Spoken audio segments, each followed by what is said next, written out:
want to give you guys some spectacular brights with some darks that this TV can produce. And I was just looking at a couple of videos out there lately that just put out that about people and their ideas. If you get a good deal on a TV set, by all means get it. As far as not paying retail and not getting the most expensive TV out there just because it's expensive.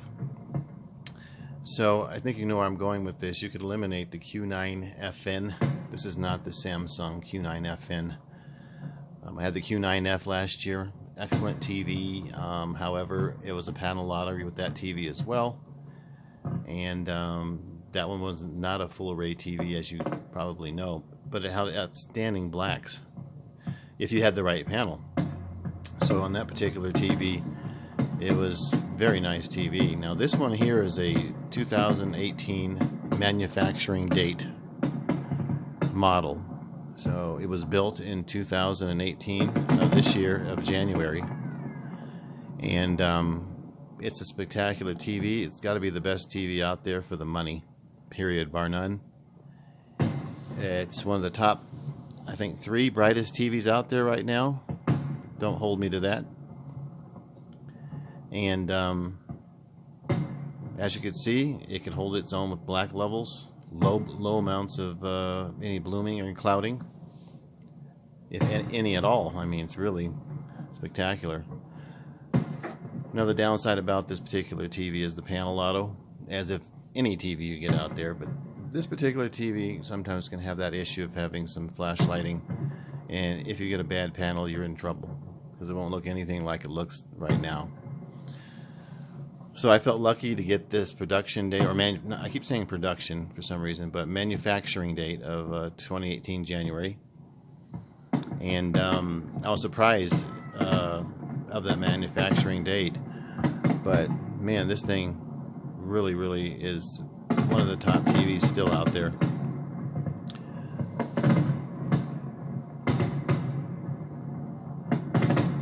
Now, a lot of people already probably have figured out what the TV is by now. I've seen some good lucky guesses on there also. But I was just talking to you guys earlier about with TV sets, everyone's looking for that great big huge difference between all the TVs. Wow, look at that. But really there's minute and small differences amongst high-end TV sets. Like high-end meaning anything that you spend about $2,000 on sale on up to $4,000, 5, 6. There's very small differences between the TVs. There's nothing glaringly big between the TVs. I mean, if you look at the some of the Artings ratings, whatever you guys go to, Vincent, there are very marginal and small differences between the highest of end TV sets. One gets a little brighter, one may get a more blacker, one's a full array, one's an OLED, and not that I disliked OLED, that's not the reason I sold my OLED. It's just time for me to move on and get another TV and enjoy some of the stuff I like on the TV, which is spectacular highlights, outstanding upscaling. Upscaling is a must for me. There was someone that made in my comments last time that upscaling was a must for him. And yes, upscaling is definitely a must for anybody that watches football, regular TV channels, older movies, or Blu-rays.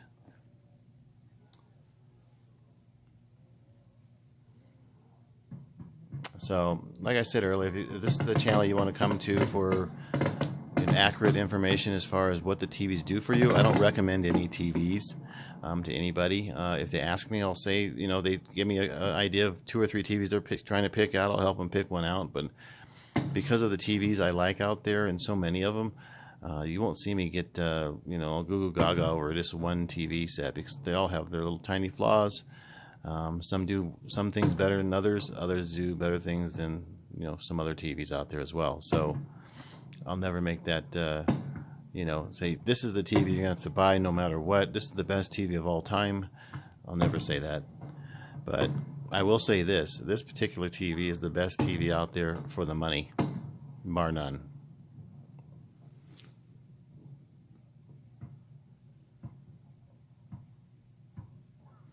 So we eliminated the Sony, or excuse me, the Samsung q9fn. Some people paying $4,000 for that TV set.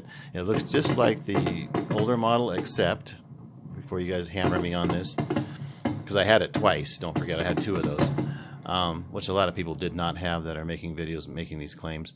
But I've had two of those TVs, and all I could tell you was it looked spectacular, and the highlights were spectacular, the whole nine, but it had banding on that particular model.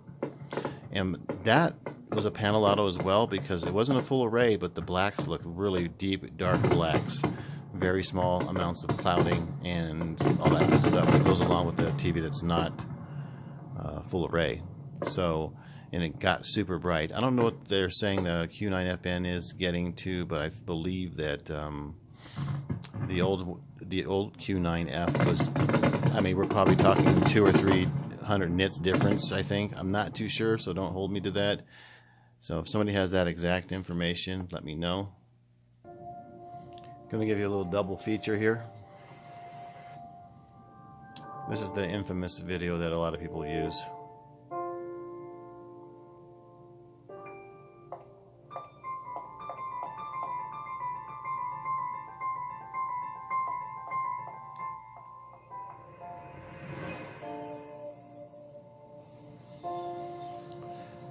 But what I was saying was there's very small differences between the TV sets, so to speak. Even when they make a newer model, everyone's always saying that it's way better than the old model, but in actuality it never really is when you take it home. You think it is in your mind. And they say your mind doesn't remember more than 20 seconds of audio, I believe. And I don't know how much it is on video as far as, you know, what you see, and then they show something else, and then what you see again on something else. They say you only remember a certain amount of time of what you've seen exactly. So it's very hard to judge a TV, you know, just by looking at the store and then going home, sleeping on it, and then going back again.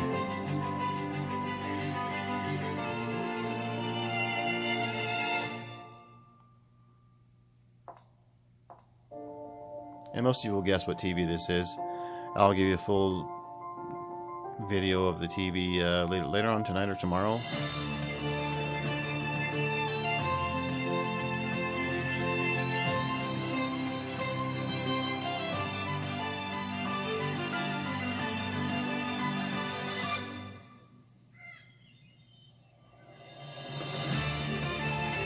Yeah, this is, like I said, the best TV you could buy for the amount of money I paid for it. It doesn't get any better than this.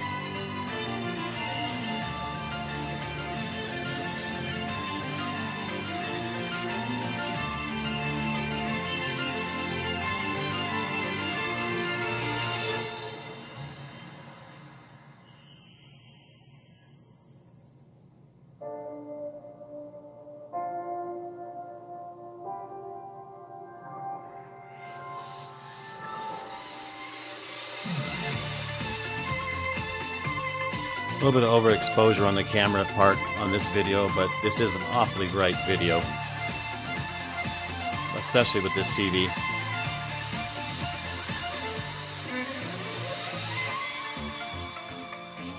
You'll have a good one.